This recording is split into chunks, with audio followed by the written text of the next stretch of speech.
এই মেঘলা দিনে একলা ঘরে থাকে না তো মন, কাছে যাব কবে পাবো ওগো তোমার নিমন্ত্রণ।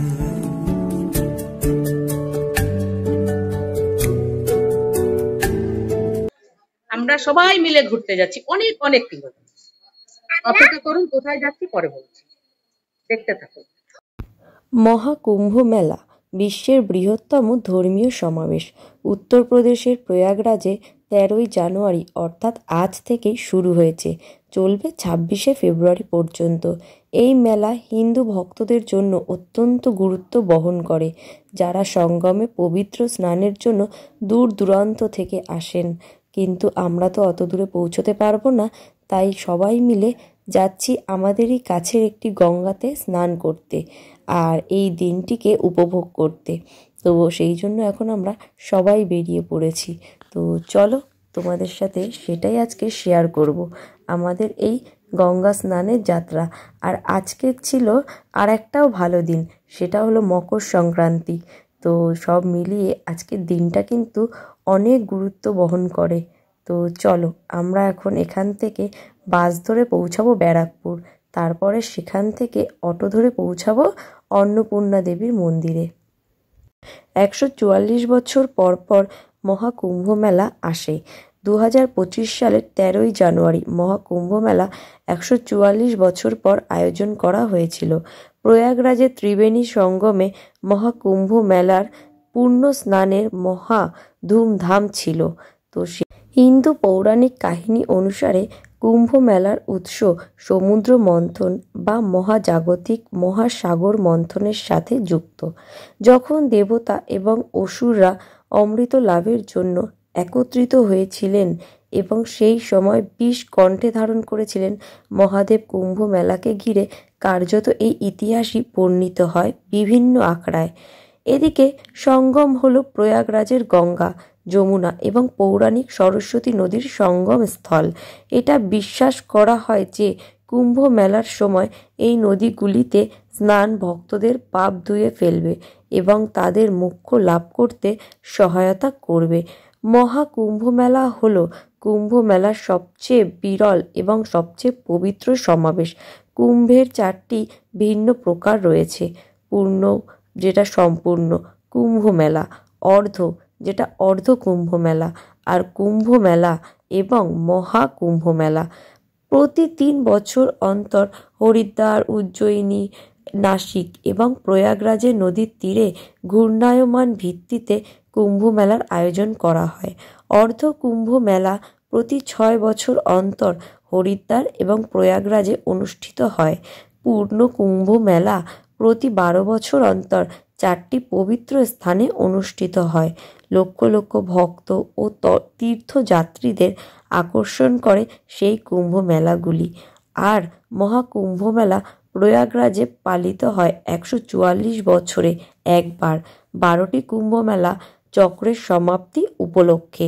শাহী স্নান বা পবিত্র স্নান দিয়ে এই মহান অনুষ্ঠানটি সমাপ্ত হয়। বিভিন্ন আখড়ার সাধু ও সন্ন্যাসীরা শুভ দিনে এই নির্দিষ্ট সময়ে পবিত্র স্নান করেন। হিন্দু রীতি অনুসারে চাঁদ, সূর্য এবং বৃহস্পতির গতিবিধির উপর কুম্ভ মেলার তারিখ নির্ধারণ করা হয়। 2025 মহাকুম্ভ মেলা বিশেষ তাৎপর্য রাখে, কারণ এটি 12টি কুম্ভ মেলা চক্রের সমাপ্তি হিসেবে চিহ্নিত হয়।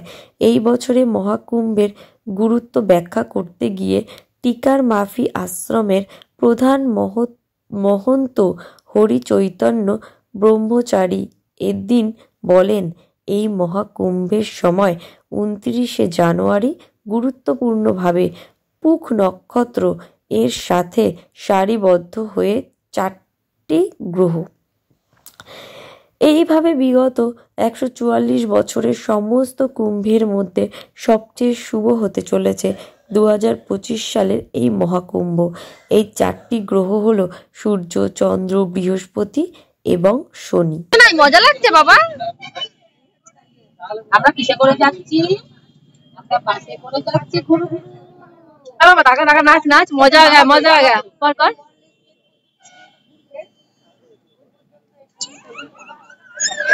দেখি দেখি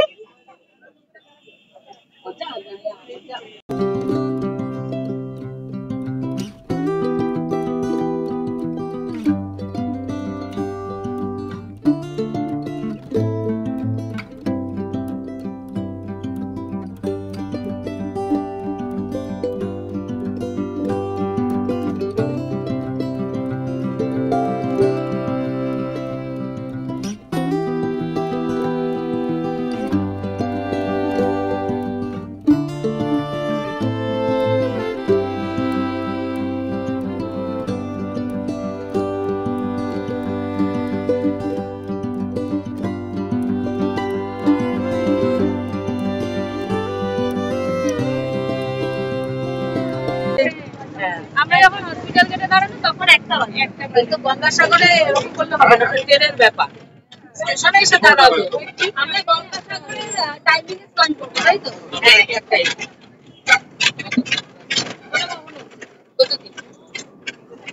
বারাসাত থেকে ব্যারাকপুর পৌঁছতে বাসে আমাদের টাইম লেগে গেল 45 মিনিট।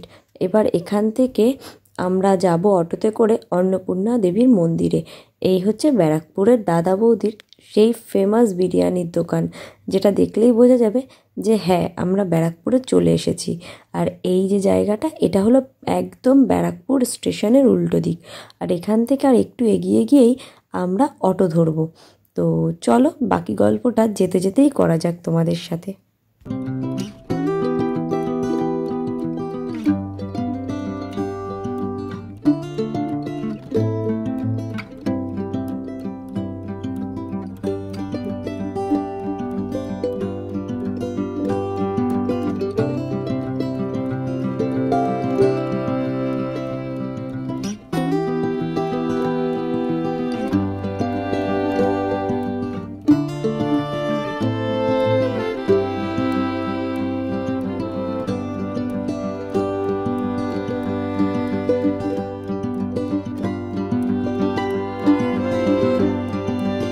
অটোতে ভাড়া নিয়েছিল 6 জনের 120 টাকা করে, মানে মাথা পিছু এক একজনের 20 টাকা করে পড়েছে। এখান থেকে ওই 10 মিনিটের মতন রাস্তা, তাহলেই আমরা পৌঁছে যাব।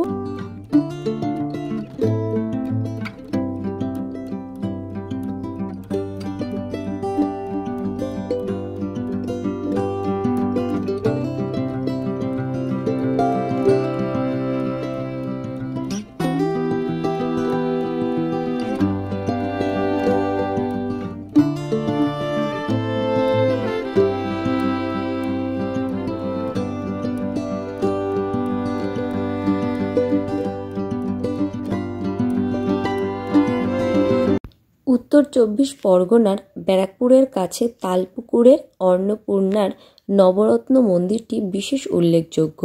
তালপুকুরের আগের নাম ছিল চানক। মন্দিরটি প্রতিষ্ঠা করেন রানী রাসমণির ছোট মেয়ে জগদম্বা দেবী। রানী রাসমণির জামাই মথুর বিশ্বাসের ভবতারিণী নবরত্ন মন্দিরের খুবই সাদৃশ্য আছে। দুটি মন্দিরই একই স্থপতির পরিকল্পনায় তৈরি। অন্নপূর্ণার মন্দিরটির উচ্চতা ভবতারিণীর মন্দিরের উচ্চতার চেয়ে কিছুটা বেশি। পূর্ব দিকের একটি সিংহমূর্তিযুক্ত লোহার ফটক দিয়ে মন্দির প্রাঙ্গণে প্রবেশ করলে পাশাপাশি নাট্য মন্দির ও অন্নপূর্ণার মন্দিরের চোখে পড়বে। পশ্চিম সীমান্তে উত্তর দক্ষিণে বিস্তৃত পাশাপাশি 6টি উঁচু 8চালা শিব মন্দিরের প্রত্যেকটিতে প্রায় 3 ফুট উঁচু কালো পাথরের শিবলিঙ্গ প্রতিষ্ঠিত। উক্ত 6টি শিব মন্দিরের মাঝখানের একটি লোহার ফটক থেকে একটি রাস্তা সোজা গঙ্গার ঘাট পর্যন্ত গিয়েছে। গঙ্গার ঘাটের উপরে ছাদ বিশিষ্ট চাঁদনি থেকে ইটের তৈরি সিঁড়ি গঙ্গার গর্ভ পর্যন্ত নেমে গেছে। ইটের তৈরি অন্নপূর্ণার মন্দিরটি একটি উচ্চ বেদির উপর স্থাপিত। মন্দিরে উঠবার জন্য দক্ষিণ পশ্চিম ও উত্তর দিকে সিঁড়ি আছে। চারিদিকে ঘোরানো রক ও মন্দিরাভ্যন্তরের মেঝে যথাক্রমে বেলে পাথর ও শ্বেতপাথর দিয়েই তৈরি। মন্দিরে প্রতিদিকে 5টি করে খিলান প্রবেশপথ বা ভরাট করা নকল খিলান প্রবেশপথ আছে। খিলান প্রবেশপথের উপরের দেওয়াল পঙ্খ দ্বারা অলঙ্কৃত। স্তম্ভগুলিও সুদৃশ্য। দ্বিতলে এই মন্দিরের 3টি করে খিলান আছে। প্রতিদিকে 2টি করে বাঁকানো কার্নিস, ছাদের কার্নিস চক্র চালার ন্যায় বাঁকা। তার ঠিক উপরে দ্বিতল ও ত্রিতলের রেলিং দেওয়া অনুচ্চ দেওয়াল, মাঝের অংশ ফাঁকা। ওপর ও নিচের মাঝখানের অংশে যেসব ছোট্ট ছোট্ট কুলুঙ্গি আছে সেগুলি খালি। অন্নপূর্ণার এই মন্দিরের দ্বিতল ও ত্রিতলে যে 9টি রত্ন আছে সেগুলি খাঁজকাটা দেউলিয়া কৃতি। প্রতিটির শীর্ষে চক্র স্থাপিত। অন্নপূর্ণার এই মন্দিরের দক্ষিণ দিকে ঢাকা বারান্দার কিছুটা অপ্রস্তুত দক্ষিণেশ্বরের মতন অত চওড়া নয়। গর্ভগৃহের শ্বেতপাথরের বেদির উপর রূপোর তৈরি সিংহাসনের আসীনা, অষ্টধাতুর তৈরি দেবী অন্নপূর্ণা, অলঙ্কার ভূষিতা ও অন্নদানে রতা মাতৃমূর্তি, তার ডান হাতে অন্ন দান করার হাতা এবং বাঁ হাতে অন্নপাত্র। দেবীর ডান পাশে দণ্ডায়মান রূপোর তৈরি মহাদেব, হাতে ত্রিশূল ও ভিক্ষা পাত্র। অন্নপূর্ণার প্রতিদিন সকালে মঙ্গলারতি, দুপুরে অন্নভোগ এবং সন্ধ্যায় আরতি ও দুধ লুচি সহযোগে শীতল পুজো হয়। অন্নপূর্ণার পূজায় এখানে জাঁকজমক সহকারে পুজো হয়। মন্দিরের সামনে প্রস্থস্থ নাটমন্দির। নাটমন্দিরের উত্তর ও দক্ষিণ দিকে 5টি করে এবং পূর্ব ও পশ্চিম দিকে 7টি করে খিলান প্রবেশপথ। খুবই চাকচিক্যময় এই মন্দির। উঁচু গোল গোল থাম নাট্য মন্দিরের চারিদিকে সুবিন্যস্ত। মন্দিরের চত্বরে পাঁচিল দিয়ে ঘেরা। পূর্ব দিকে প্রধান প্রবেশদ্বারের উপর একটি সিংহাসনের মূর্তি আছে। এই সময় স্থানীয় ইংরেজ সরকার এই সিংহাসনের মূর্তিকে সরিয়ে নেওয়ার জন্য মন্দির কর্তৃপক্ষকে চাপ দিয়েছিলেন।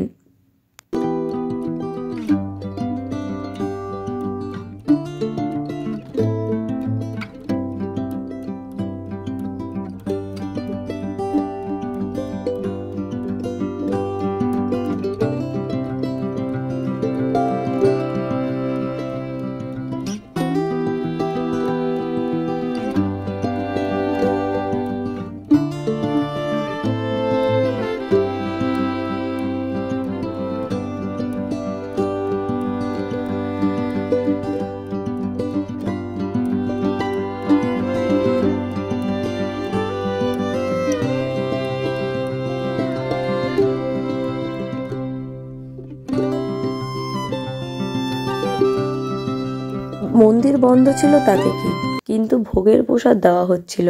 আর ভোগের প্রসাদে নিচ্ছিল 120 টাকা করে। ভিতরে বসিয়ে খুব ভালোভাবে পরিবেশন করে খাওয়ানো হচ্ছিল। আর বাইরে চাইলে পার্সেলও দিয়ে দিচ্ছিল। অন্য সময় পার্সেল খুব ভালোভাবে নিতে গেলে 170 টাকা দাম বলছিল, কিন্তু এই দিনকে কেন জানি না ওনারা 120 টাকাই নিয়েছিল, কিন্তু নিজেরাই আবার বলেছিল যে পার্সেলটা 170 টাকা পড়ে যায়। জানি না কি হয়েছিল, তো আমি দামটা জাস্ট বলে দিলাম ক্লিয়ার করে। আর আমাদের বাইরে যে পার্সেলটা নিয়ে আসা হয়েছিল সেটা 120 টাকাই নিয়েছিল। আমাদের কিছু লোক ভিতরে খেতে চলে গেছিলো, আর কিছু লোক বাইরে ছিল বলে আমরা একটা পার্সেল বাইরেই নিয়ে নিয়েছিলাম।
টাকা টাকা আমার দিকে টাকা, ওই যে পড়ে যাবে কিন্তু ওখান থেকে। সামনে যাচ্ছে, পড়ে যাবে। এই টাকা পাতা, টাকা, এটা ক্যামেরা, এটা ক্যামেরা। মাম্মা দেখ ক্যামেরা, দেখ দেখ। তিনটা সিলিন্ডার ইয়েটা এই শোনাই টাকা, শোনাই টাকা। এই দেখ না আমার দিকে টাকা। তাড়াতাড়ি এদিকে আয় শোন।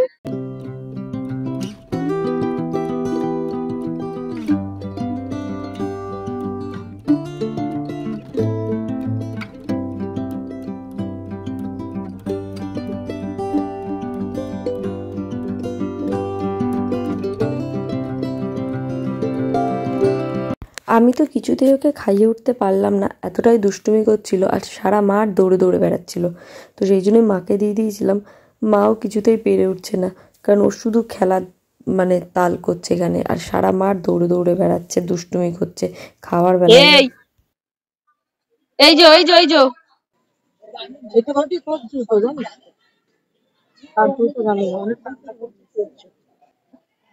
দেখো এবার একসাথে সব পায়রাগুলো উঠবে।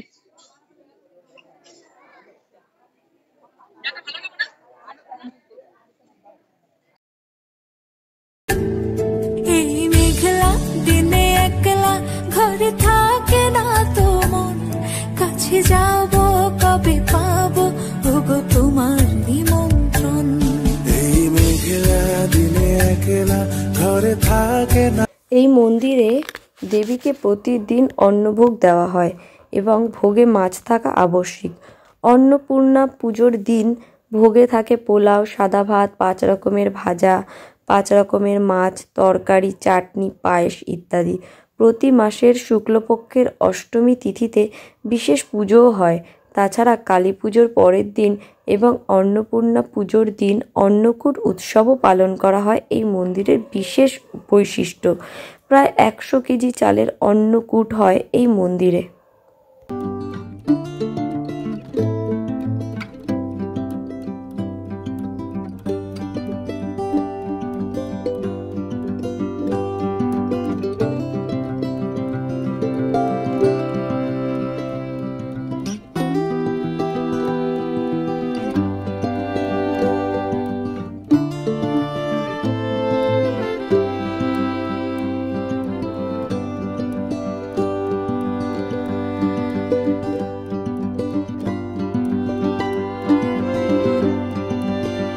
ভালো খেয়েছো?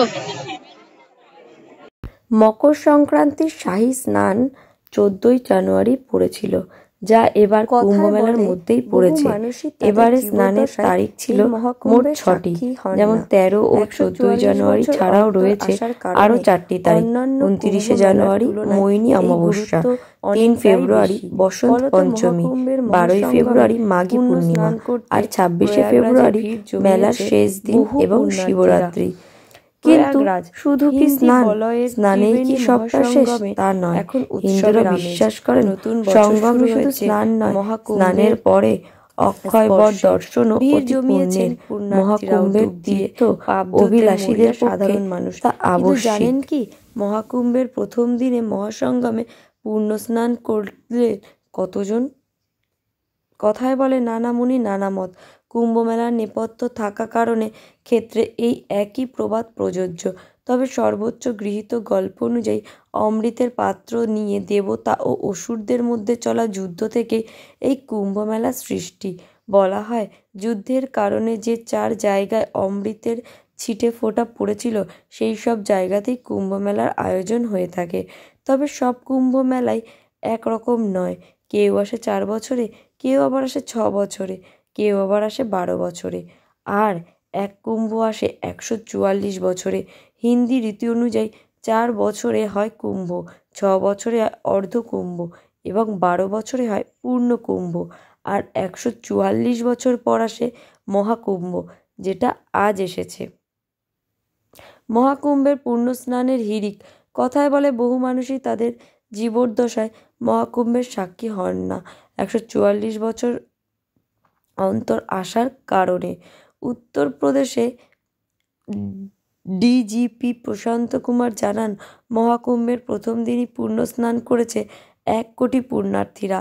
এর আগে এই পরিমাণ ভিড়ের আগের কোনো কুম্ভেই দেখা যায়নি বলে দাবি করেন তিনি। আমরাও সেই জন্য চলে এসেছি আমাদের এই গঙ্গাতে স্নান করতে, আর এখানে আমরা এখন স্নানের জন্য প্রস্তুত স্নানের দিকে যাই।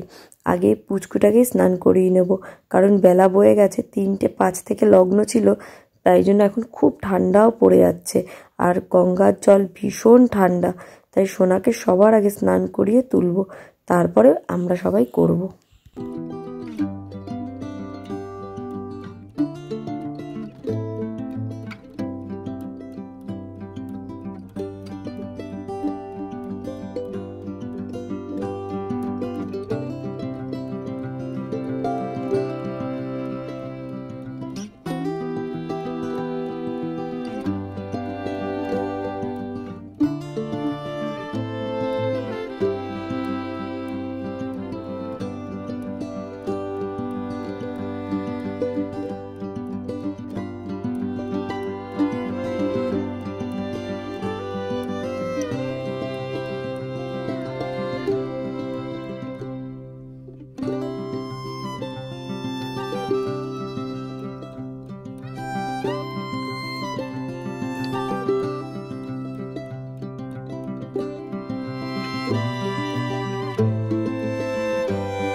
সূর্য যখন পূর্ব থেকে পশ্চিমে চলে যায়, তখন তার রশ্মি স্বাস্থ্য ও শান্তি বৃদ্ধি করে। উত্তর দিকে যাওয়ার সময় সূর্য মকর রাশিতে প্রবেশ করে, তাই একে মকর সংক্রান্তিও বলা হয়। তো জেনে নেওয়া যাক কেন মকর সংক্রান্তির দিনে গঙ্গা স্নানকে এত শুভ বলে মনে করা হয়। কারণ আজকে মকর সংক্রান্তিও তো, দিনটি আজকে খুবই ভালো। আজ মকর সংক্রান্তির উৎসব পূর্ণ উৎসাহের সঙ্গে পালিত হচ্ছে।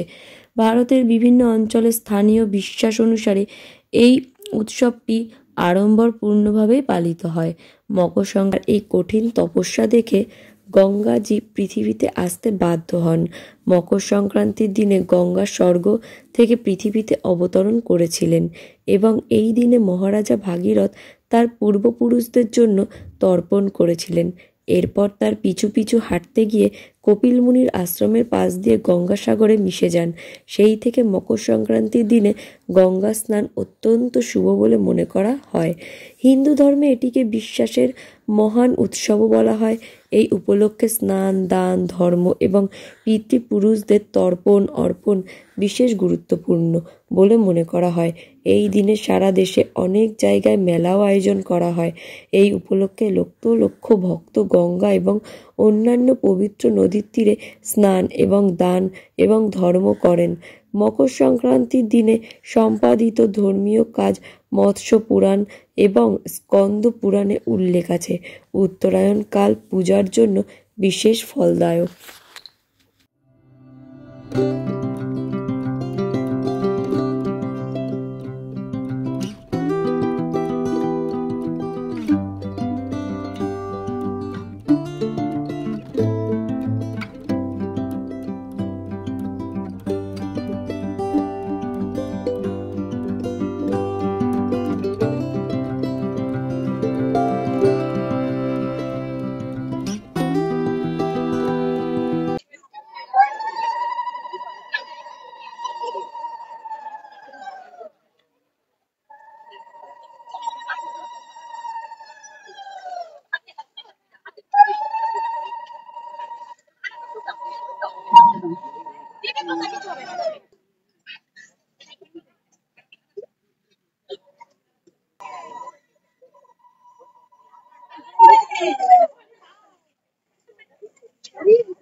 তাড়াতাড়ি আসো, তাড়াতাড়ি আসো, তাড়াতাড়ি আসো, চলো চলো চলো। এখন হাঁটা যাচ্ছে না।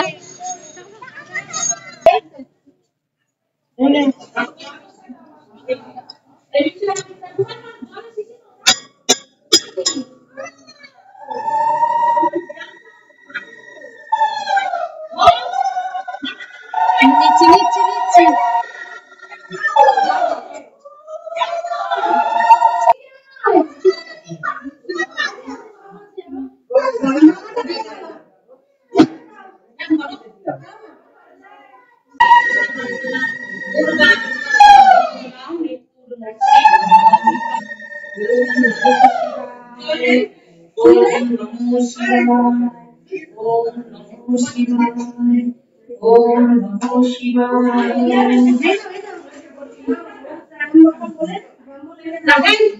দাও করো।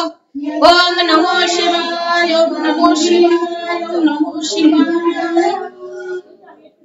ওম বন্ধনা মৃত্যুর মুক্ষী মহামিতা। ওম ওম ওম ওম নমো শিবায়। শিশু, সন্তান, স্বামী সবাইকে নিয়ে যেন ভালো থাকতে পারি।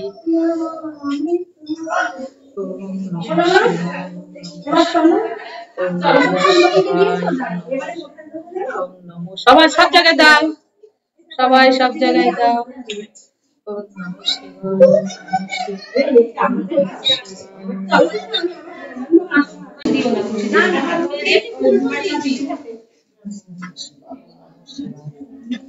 আমাদের ধূপকাঠি তো ছিল, সবাই ধূপকাঠি নিয়েছে।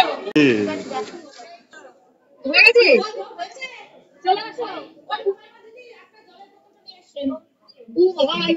চলো চলো চলো চলো চলো, খুব সুন্দর হলো না? চলো। এই যে, হ্যাঁ দাঁড়াও, খুলে দেবো। এই যে আমরা সবাই রেডি।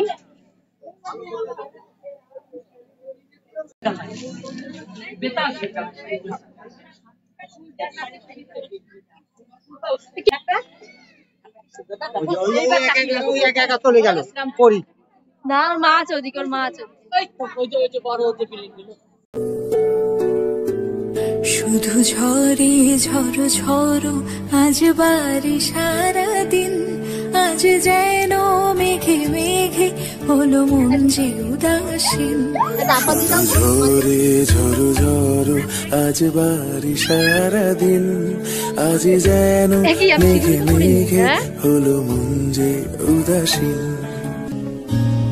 শুধু ঝরে ঝড়ো ঝড়ো। এত ভালো একটা দিনে এত ভালো একটা উপহার পাবো আমি ভাবতেই পারিনি।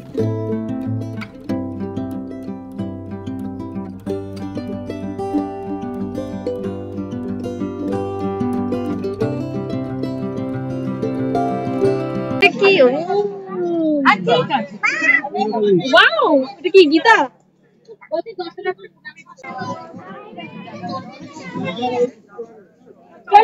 সবাই চলে আসো, সবাই চলে আসো, সবাইকে ডাকো ডাকো।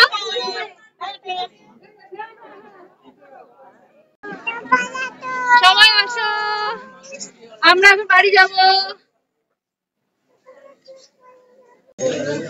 চলো, এই যে সবাইকে বাই করে দাও, বলো আমরা এখন বাড়ি যাচ্ছি, বলো।